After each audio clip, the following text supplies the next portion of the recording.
भारत माता की। भारत माता की। छत्रपती शिवाजी महाराजांना मी मानाचा मुजरा करतो।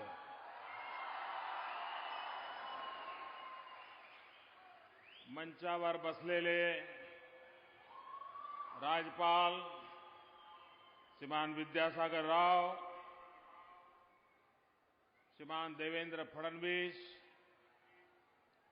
श्रीमान उद्धव ठाकरे जी, श्री वेंकैया नायडू जी, नितिन गडकरी जी, सुरेश प्रभु जी, पीयूष गोयल जी, सांसद छत्रपति संभाजी राजे जी, सांसद छत्रपति उदयन राजे जी,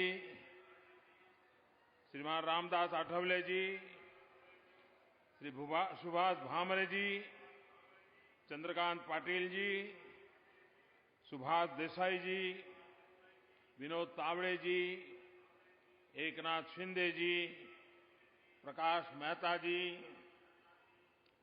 श्रीमान प्रवीण पोटे पाटिल जी, श्रीमान मदन येरावर जी, डॉक्टर रंजीत पाटिल जी, श्रीमान विनायक मेटे जी, भारतीय जनता पार्टी अध्यक्ष श्रीमान राव साहब दानवे जी, श्रीमती स्नेहल अंबेकर जी, संजय मोरे जी, श्रीमान ए.के. मित्तल जी,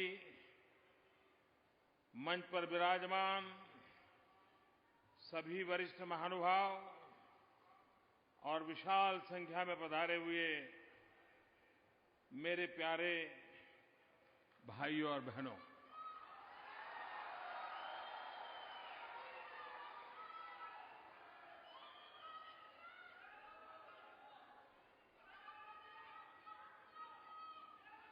आप कल्पना कर सकते हैं कि आज मैं कितना आनंदमय अनुभूति कर रहा हूं।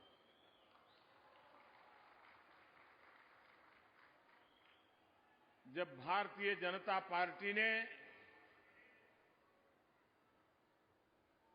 2014 के चुनाव के लिए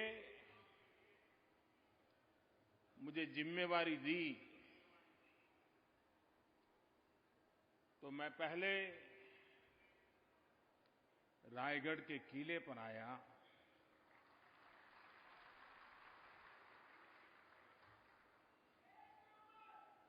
छत्रपति जी की समाधि, उसके सामने बैठ करके ये वीर पराक्रमी महापुरुष, जिन्होंने सुशासन और प्रशासन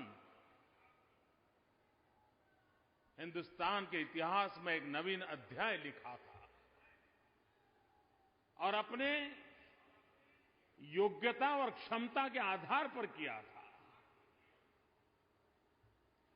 और संकटों के बीच किया था, संघर्षमय जीवन के रहते हुए किया था। शायद इतिहास में, विश्व के इतिहास में ऐसा व्यक्तित्व असंभव है कि जिसने लगातार संघर्ष के बीच में सुशासन की उत्तम परंपरा को मजबूत बनाया हो, आगे बढ़ाया हो।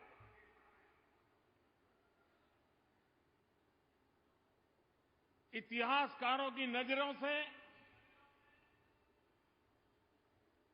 रंगकर्मियों की नजरों से जब भी हम छत्रपति शिवाजी महाराज को देखते हैं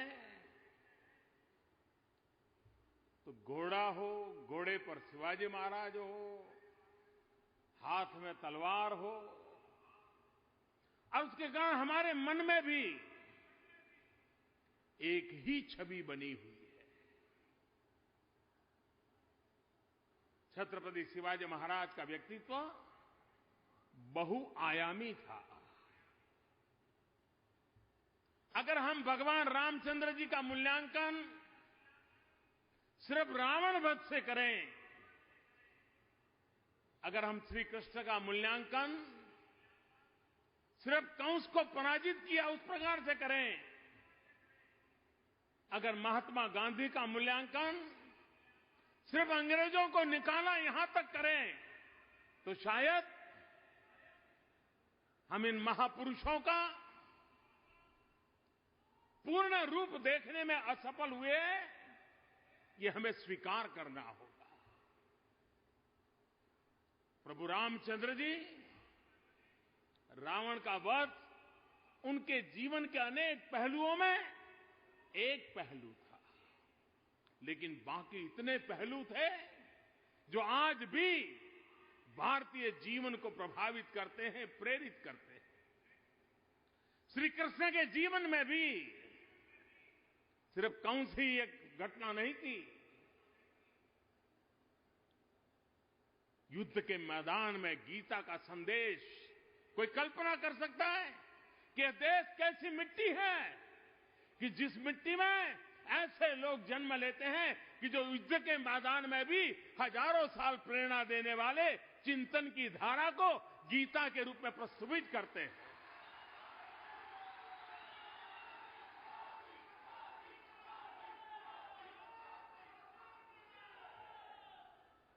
महात्मा गांधी आजादी के लिए लड़ते रहे, अंग्रेजों को निकालने के लिए जूझते रहे, लेकिन साथ साथ महात्मा गांधी ने समाज में बुराइयों के खिलाफ जो लड़ाई लड़ी, हर व्यक्ति के अंदर चेतना भरने का प्रयास किया, आत्मसम्मान जगाने का प्रयास किया, हम उसे कभी भी कम नहीं आंक सकते। उसी प्रकार से छत्रपति शिवाजी महाराज यानी घोड़ा, तलवार, युद्ध, लड़ाई, विजय यहां तक सीमित नहीं है। वे पराक्रमी थे, वीर थे, पुरुषार्थी थे, हम सबकी प्रेरणा है। लेकिन साथ साथ आप कल्पना तो कीजिए, जैसे राम जी ने छोटे छोटे लोगों की सेना बनाई, वानर सेना बनाई और बड़ा ही लड़ाई जीत ली। कितना बड़ा संगठन का कौशल्य था। छत्रपति शिवाजी महाराज ने भी छोटे छोटे किसान, मावड़े, उनको साथ लिया, उनको प्रशिक्षित किया और युद्ध के लिए तैयार किया। कितने बड़े संगठन शास्त्र का कौशल्य छत्रपति शिवाजी महाराज ने प्रस्तुत किया। आज भी हिंदुस्तान के इंजीनियरिंग के स्टूडेंट के लिए अगर वाटर मैनेजमेंट क्या होती है, वाटर के लिए इंफ्रास्ट्रक्चर क्या होता है, पानी के बिना तरसते हुए इलाकों को पानी कैसे पहुंचाया जा सकता है, अगर उसका उत्तम से उत्तम ज्ञान प्राप्त करना है तो छत्रपति शिवाजी महाराज ने पानी के लिए जो पूरी व्यवस्थाएं खड़ी की थी, वो आज भी किसी को भी प्रेरणा दे सकती है। मुद्रा नीति, छत्रपति शिवाजी महाराज के सामने प्रस्ताव था कि मुद्रा का निर्माण, सिक्के बनाने का काम विदेशी लोग करने को तैयार थे। छत्रपति शिवाजी महाराज की दीर्घदृष्टि थी। उन्होंने कहा अगर मुद्रा पर किसी का अधिकार हो गया तो उस शासन को पराजित होने में देर नहीं लगती है। और उन्होंने खुद ने सिक्के बनाने के लिए व्यवस्था खड़ी की, लेकिन कभी विदेशियों की व्यवस्था को स्वीकार नहीं किया। आज पूरे विश्व में सामुद्रिक सुरक्षा एक बहुत बड़ा विषय बना हुआ है। सारी दुनिया सामुद्रिक सुरक्षा को लेकर के सजग हो गई है। हर किसी को अपने अधिकारों की रक्षा और अपने व्यापारिक संबंधों को विश्व भर में सुरक्षा मिले, उसकी चिंता रहती है। लेकिन इतने सालों पहले इसी धरती में एक वीर पुरुष पैदा हुए थे जिन्होंने नेवी की स्थापना की थी और सामुद्रिक सामर्थ्य को जिन्होंने पहचाना था, और हम सिंधु दुर्ग समेत जितने भी किले देखते हैं उसमें उस नेवी के लिए आवश्यकताओं को बल दिया गया है। ये बात सही है। दुनिया में जहां पर पुरातन जीवन व्यवस्थाएं हैं, उन देशों में टूरिज्म को आकर्षित करने के लिए आइकॉनिक चीजें एक बहुत बड़ा आकर्षण का कारण बनती है। आज भी दुनिया हिंदुस्तान में टूरिज्म की चर्चा आती है तो ताजमहल का नाम सुनते ही उसको लगता है कि मुझे जाना चाहिए। हर युग में इस प्रकार के आइकॉनिक सिंबॉलिक चीजों का जो निर्माण हुआ है, सदियों तक उस देश की वो पहचान बना हुआ है। दुनिया के कई देश हैं जहां सिर्फ फॉर टूरिज्म, किलों का प्रवासन, इसके लिए अलग से व्यवस्थाएं हैं। भारत के पास भी हमारे राजा महाराजाओं के जमाने में ऐसे पूरे देश के हर कोने में अनेक किले बने हुए हैं। इसकी अपनी एक रचना है, सुरक्षा का विज्ञान है, आर्किटेक्चर है। उस समय किस प्रकार के संसाधनों का उपयोग होता था, उसकी भली भांति विशेषताएं हैं। लेकिन दुर्भाग्य से हम ताजमहल के बाहर निकल ही नहीं पाए।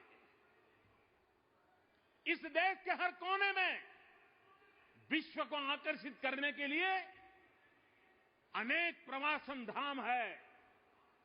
अगर भारत का सही रूप में विश्व के सामने प्रस्तुतिकरण हो तो विश्व को भारत में टूरिज्म के लिए आकर्षित करने की पूरी ताकत है। आज दुनिया में सबसे तेज गति से आगे बढ़ने वाला कोई क्षेत्र है तो टूरिज्म है। ट्रिलियंस ऑफ ट्रिलियन डॉलर का व्यापार टूरिज्म में है। भारत दुनिया की पुरातन परंपराओं से जीने वाला देश विश्व को आकर्षित कर सकता है। छत्रपति शिवाजी महाराज ने जो किले बनाए, अगर हम सही रखरखाव करें, विश्व के सामने उसकी पहचान कराएं, हिंदुस्तान की यूनिवर्सिटीज को भी कहें कि आइए, आपको एडवेंचर टूरिज्म करना है तो इन किलों की जरा चढ़ाई करके दिखाइए। घोड़े पर जाना है, किले पर जाइए, घोड़े पर हम लेने की व्यवस्था करते हैं। और मैं भारत सरकार के एसआई डिपार्टमेंट को कहूंगा कि क्यों न हम छत्रपति शिवाजी महाराज के किलों से शुरुआत करें और देश भर में एक किलों के टूरिज्म का एक माहौल बनाए, उसका रखरखाव जन सामान्य को आकर्षित करे, ऐसा बनाए। भाइयों बहनों, आज मेरे लिए अत्यंत आनंद का पल इसलिए है, और मैं महाराष्ट्र सरकार का, महाराष्ट्र की जनता का आभारी हूं कि मुझे आज जो शिव स्मारक बनने वाला है उसमें जल पूजन का, भूमि पूजन का सौभाग्य मिला है। ऐसा अवसर जीवन में धन्यता की अनुभूति कराता है। और मुझे विश्वास है कि जो संकल्पना महाराष्ट्र ने की है, फडणवीस सरकार ने की है, ये संकल्पना परिपूर्ण होकर रहेगी। और पूरा देश जब निर्माण कार्य पूरा होगा तब गर्व की अनुभूति करेगा और विश्व में सीना तान के खड़ा होगा कि दुनिया का सबसे ऊंचा आइकॉनिक बिल्डिंग हमारे पास है। और उस महापुरुष का है जिसने जन सामान्य के सुख के लिए अपना पूरा जीवन खपा दिया था, ऐसे छत्रपति शिवाजी महाराज को आज नमन करने का मुझे अवसर मिला है। भाइयों बहनों,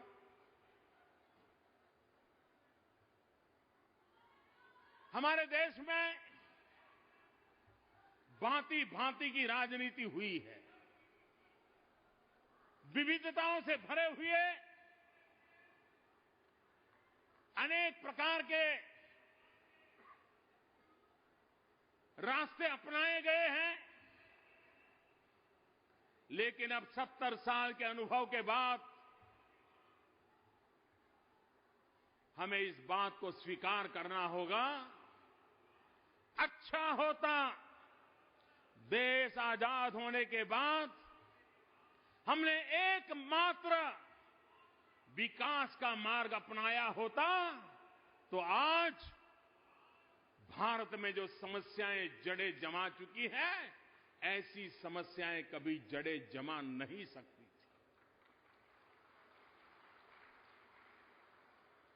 विकास यही एकमात्र समस्याओं का समाधान है। देश के नौजवानों को रोजगार देने की संभावना विकास में है। देश के गरीबों को हक दिलाने की ताकत विकास में है। मध्यम वर्गीय लोगों को अपने अरमान पूरे करने के लिए, ऊंची दौड़ के लिए आगे बढ़ना है, तो विकास ही उनको अवसर दे सकता है। सम्मान से जीने के लिए विकास ही एक मार्ग होता है। और इसलिए भाइयों बहनों, जब से आपने हमें दायित्व दिया है, हमने विकास को ही केंद्र बिंदु में रखा है। और जब हम विकास को केंद्र बिंदु में रखा है, तब हमारे मन में साफ है कि विकास वो हो जो सस्टेनेबल हो, विकास वो हो जो गरीबों को अपनी जिंदगी में बदलाव लाने का मौका देता हो, अपने आशा अरमान पूरा करने का बल देता हो, ताकत देता हो, एम्पावरमेंट देता हो। और इसलिए हमारी सारी योजनाओं के केंद्र बिंदु में गरीब का कल्याण है। जब हमारी सरकार बनी तो हमारे सामने एक रिपोर्ट आया। छोटे छोटे कारखानों में से जो लोग निवृत्त हुए थे, जो सरकारी कामों से जिनको पेंशन मिलता था, मैं हैरान हो गया। कुछ लोगों को 7 रुपया पेंशन मिलता था, कुछ लोगों को 51 रुपये पेंशन मिलता था, कुछ लोगों को 80 रुपया पेंशन मिलता था। 100-150 के आसपास से ऊपर कोई नहीं था। अब पेंशन लेने वाला भी 7 रुपया लेने के लिए ऑटो रिक्शा कर करके 80 साल का व्यक्ति पोस्ट ऑफिस क्यों जाएगा? हमने आते ही निर्णय किया कि जो निवृत्तमान लोग हैं, जिनको इतना कम पेंशन मिलता है, सरकारी खजाने पर बोझ तो लगेगा, लेकिन उनको कम से कम 1000 रुपया मिले, इसकी व्यवस्था होनी चाहिए। और भाइयों बहनों, 35 लाख से ज्यादा लोग, ये छोटा आंक नहीं है,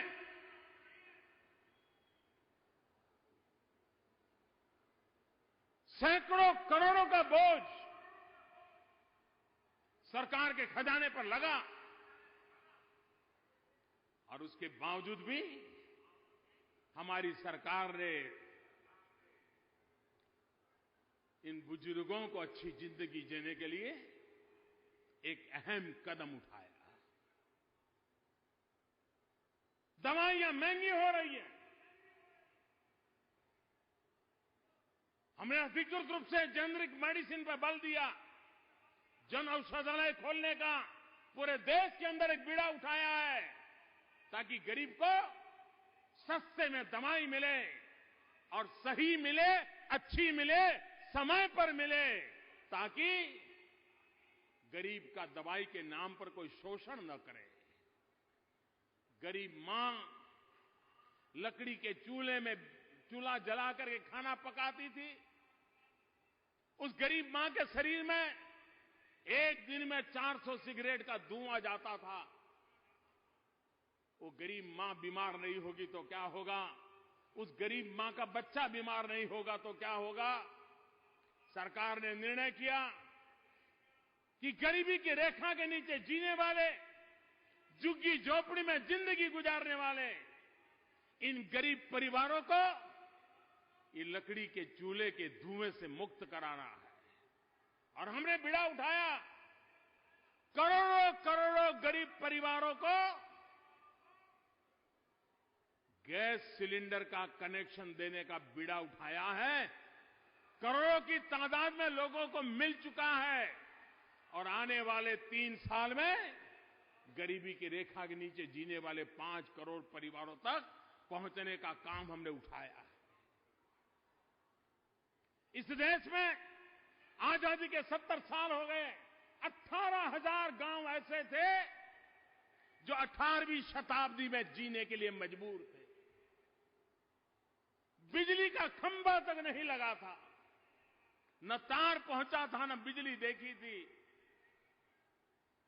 क्या इतिहास इन 70 साल जिन्होंने बर्बाद किए उनको माफ करेगा क्या? कि उन्होंने आजाद हिंदुस्तान में 70 साल तक इन गांव वालों को 18 शताब्दी में जीने के लिए मजबूर कर दिया था। उन्होंने उजाला नहीं देखा था, अंधेरी जिंदगी में गुजारा करते थे। हमने 1000 दिन में 18,000 गांवों में बिजली पहुंचाने का बीड़ा उठाया है। आधे से अधिक गांवों को पूरा कर दिया है और गांवों का काम तेजी से चल रहा है और 1000 दिन में इस काम को परिपूर्ण करके रहना है। भाइयों बहनों, कौन कहता है देश बदल नहीं सकता है? मैं विश्वास से कहता हूं, 125 करोड़ देशवासियों की ताकत के भरोसे कहता हूं, देश बदल सकता है दोस्तों।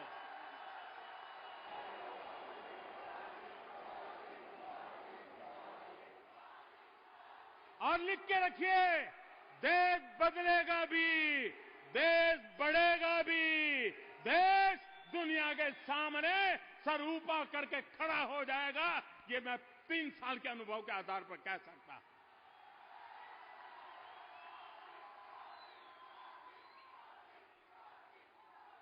आप कल्पना कर सकते हैं, आज इसी मंच पर जिन प्रकल्पों को लेकर के शुभारंभ हुआ है, उन प्रकल्पों का अगर रुपये पैसों में जोड़े तो कितना बड़ा हो रहा है। इसी एक मंच पर से ये जितने जितने बटन मुझसे दबा रहे थे ना, 1,06,000 करोड़ रुपयों के प्रोजेक्ट हैं। 1,06,000 करोड़ अकेले मुंबई में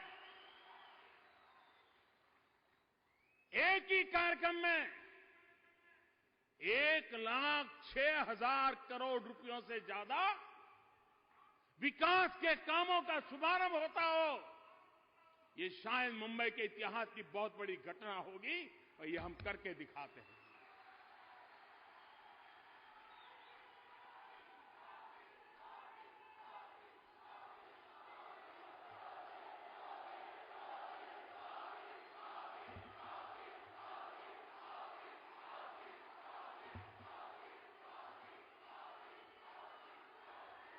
भाइयों बहनों,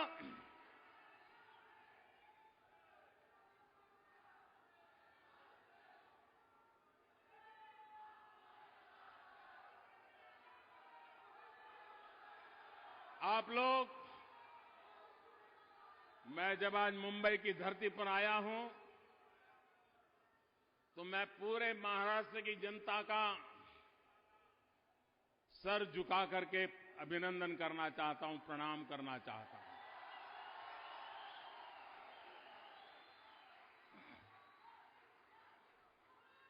हमारे देश में अच्छा कहो या बुरा कहो, लेकिन एक आदत सी बन गई है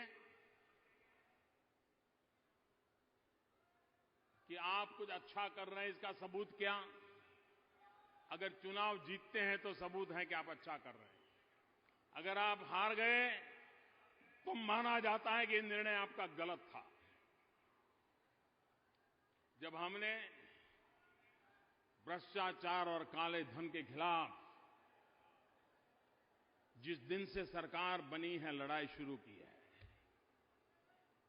एक के बाद एक कदम उठाए, लेकिन 8 नवंबर को रात को 8 बजे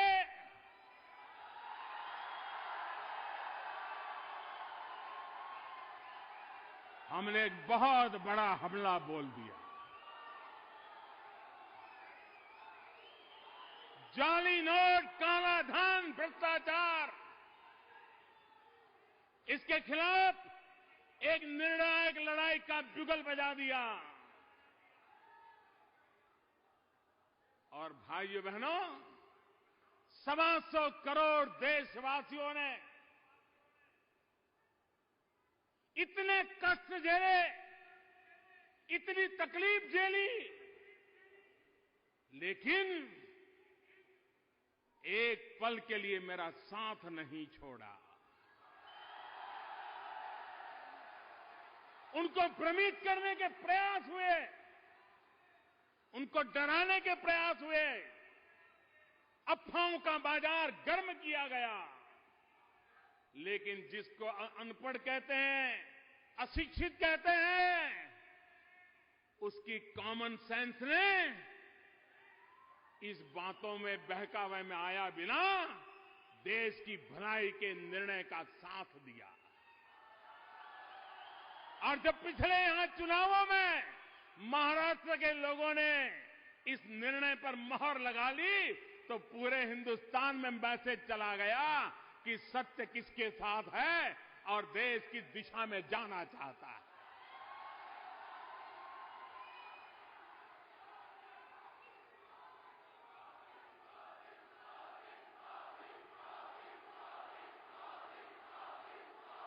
भाइयों बहनों, मैंने गोवा में कहा था, ये लड़ाई सामान्य नहीं है। 70 साल तक जिन्होंने मलाई खाई है, ऐसे तगड़े तगड़े लोग इसको सफल न हो इसके लिए सब कुछ करेंगे, हर तरकीब अपनाएंगे, पूरी ताकत लगा देंगे, और किसी ने भी ताकत लगाने में कसर नहीं छोड़ी है।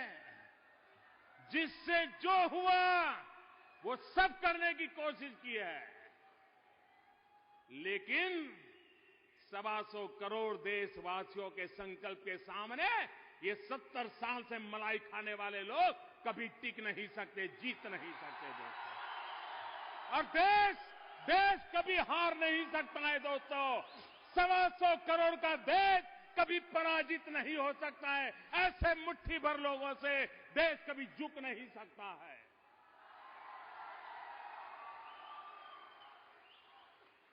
कुछ लोगों को लगता था कि बैंक वालों को पटा लो,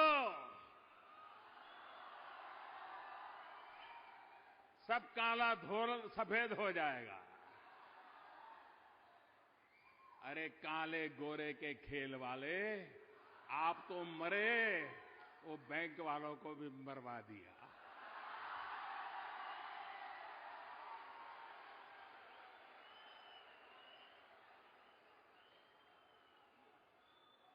कैसे कैसे लोग जाल में फंस रहे हैं। एक के बाद एक परत खुलती चली जा रही है। उनको लगता था बैंक में चले गए तो हो गया काम। अरे बैंक में आने के बाद ही तो काम शुरू हुआ है।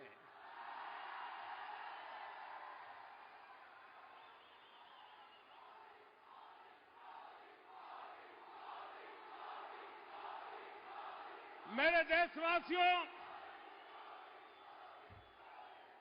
मैं देशवासियों को कहना चाहता हूं, मैंने कहा था 50 दिन तक तकलीफ होती रहेगी और देशवासियों ने देश के भविष्य के लिए इन तकलीफों को झेला है। आगे भी जितने दिन बाकी हैं, जो भी तकलीफ आएगी, देश झेलने के लिए तैयार है, ये मेरा पूरा विश्वास है।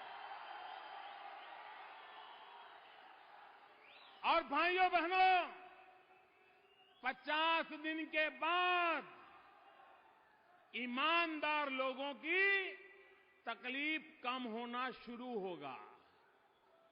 50 दिन के बाद ईमानदार लोगों की तकलीफ कम होना शुरू होगा और बेईमानों की तकलीफ बढ़ना शुरू होगा। अभी भी मैं बेईमानी करने वालों को कहना चाहता हूं, संभल जाइए, लौट आइए, देश के कानून को स्वीकार कीजिए, नियमों को मानिए और हर नागरिक की तरह आप भी सुख चैन की जिंदगी जीने के लिए आइए। मैं आपको निमंत्रण देता हूं। ये सरकार आपको तबाह करने पर तुली नहीं है, ये सरकार आपको फांसी पर लटकाने के लिए तुली नहीं है, लेकिन गरीबों के जो हक का है वो तो आपको चुकाना ही पड़ेगा, आपको बख्शा नहीं जाएगा। और कोई मानता है कि पहले की तरह कोई रास्ता खोज करके निकल जाएगा, तो आपने गलत सोचा है। आपको पता होना चाहिए सरकार बदल चुकी है। आपको पता होना चाहिए 30 साल के बाद हिंदुस्तान की जनता ने पूर्ण बहुमत वाली सरकार बनाई है। आपको पता होना चाहिए हिंदुस्तान की जनता ने भ्रष्टाचार और काले धन को खत्म करने के लिए सरकार बनाई है और वो काम ये सरकार करके रहेगी। और इसलिए भाइयों बहनों, अब जो समय आ रहा है वो बेईमानों की बर्बादी का वक्त प्रारंभ हो रहा है।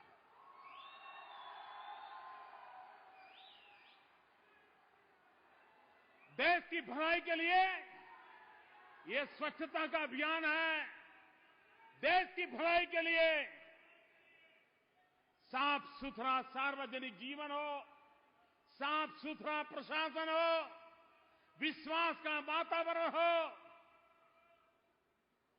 देश के हर निर्णय की नियमों की कीमत होनी चाहिए, उसका सम्मान होना चाहिए।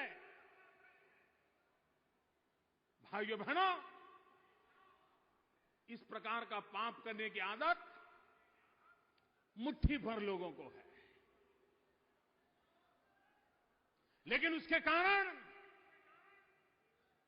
देश के कोटि कोटि लोगों को सहन करना पड़ता है। भाइयों बहनों,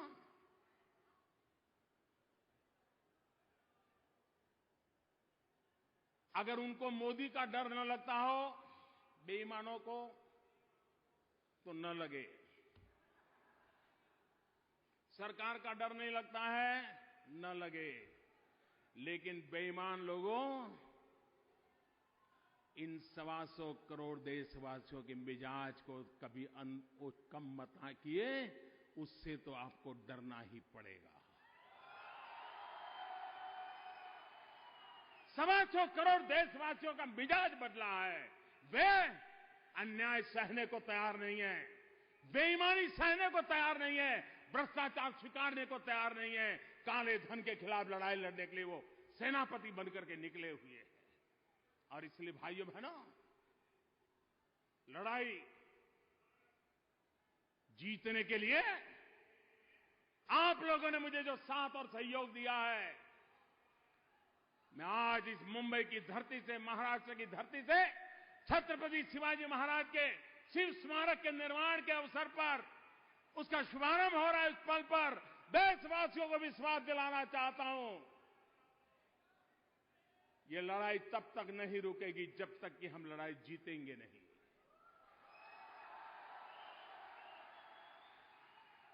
मैं फिर एक बार महाराष्ट्र सरकार का इस विकास के कामों में सहभागिता के लिए फडणवीस जी के नेतृत्व में एक दीर्घदृष्टा महाराष्ट्र को सरकार मिली है, विकास को समर्पित सरकार मिली है। चाहे किसानों के लिए पानी के प्रबंध की चर्चा हो, चाहे शहरों में इंफ्रास्ट्रक्चर की बात हो, चाहे नौजवानों के लिए स्किल डेवलपमेंट की बात हो, शिक्षा का क्षेत्र हो, हर प्रकार से महाराष्ट्र नई ऊंचाइयों को पार करने के लिए ताकत के साथ आगे बढ़ रहा है। मैं फडणवीस जी को, उनकी पूरी टीम को हृदय से बहुत बहुत अभिनंदन करता हूं। मेरे साथ बोलेंगे छत्रपति शिवाजी महाराज की, छत्रपति शिवाजी महाराज की, छत्रपति शिवाजी महाराज की। बहुत बहुत धन्यवाद।